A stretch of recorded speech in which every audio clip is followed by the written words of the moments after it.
apparition. Quand elle entre en gare de Sienne au petit matin, cette locomotive offre un saut dans le passé.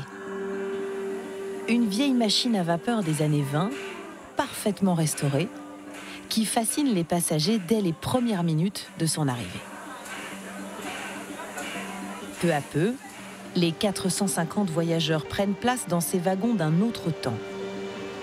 Le confort est rudimentaire, la montée difficile et il n'y a pas de chauffage. Mais ce matin, c'est la curiosité qui l'emporte. Je suis très enthousiaste parce que je n'avais jamais vu de train à vapeur. Ça vous plaît? C'est parti pour 2 heures de voyage dans le temps. À travers le Val d'Orcia, l'un des espaces les plus sauvages d'Italie. Si beau à découvrir cheveux au vent. Comme ce couple italo-brésilien amoureux de la région. C'est romantique, le paysage est magnifique. Le Val d'Orcia, c'est l'une des plus belles d'Italie. Autour de Sienne, c'est encore tranquille. C'est loin des autoroutes.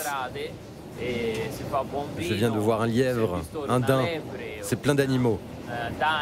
C'est magnifique.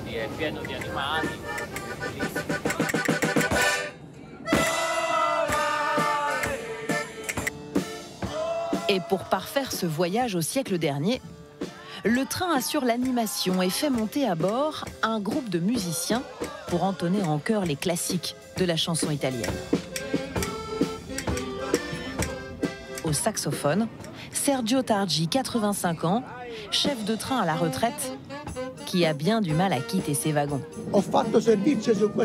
J'ai fait le service sur ce train en 1981. Je serais bien obligé de quitter ce train un jour, mais c'est ma passion. Je fais ce travail avec passion et je serai passionné jusqu'à ce que le Seigneur m'en donne la possibilité. Des retraités fringants qui ont tous une relation particulière avec ce train d'antan. Moi, je le prenais pour aller à l'école.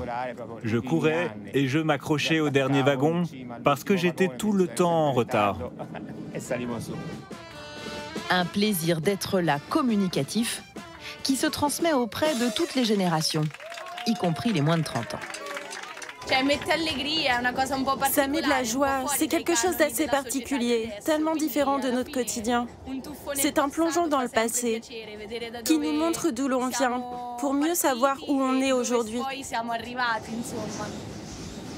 Après une petite heure de trajet, le train s'arrête en pleine campagne. Devant cette petite gare désaffectée, pour faire le plein d'eau, ingrédient essentiel de la locomotive à vapeur. Les 3 machinistes professionnels s'affairent sur la soute à charbon. J'ajuste le niveau d'eau. L'eau doit être à ce niveau. Et on alterne eau, feu, toujours comme ça.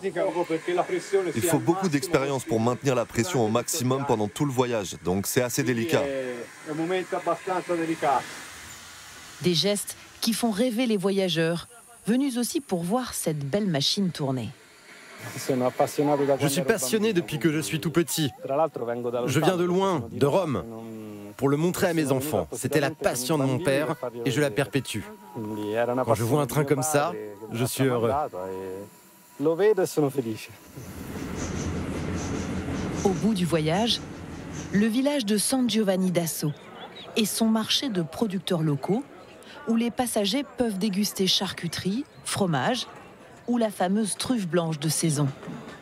Encore en musique, pour une journée toute en nostalgie, au cœur de cette Toscane éternelle.